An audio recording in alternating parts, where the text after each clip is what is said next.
Sa kasaysayan ng sports, ang pinakamataas na bayad na atleta ay walang iba kundi si Lionel Messi. Sa kanyang kahanga-hangang karera, kumita siya ng mahigit $1 billion mula sa kanyang sahod at endorsements. Ang kanyang talento sa football ay hindi lang nagbigay sa kanya ng mga tropeyo, kundi pati na rin ng napakalaking yaman. Sumunod sa kanya si LeBron James, na hindi lang isang basketball superstar, kundi isang matagumpay na businessman.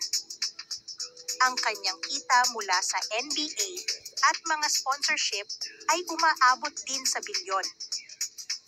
Ngunit hindi lang sila ang mga halimbawa.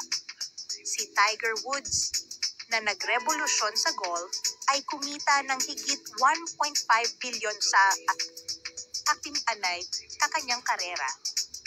Ang mga atleta ito ay hindi lamang mga pangalan sa mga headline. Sila ay mga simbolo ng dedikasyon at tagumpay.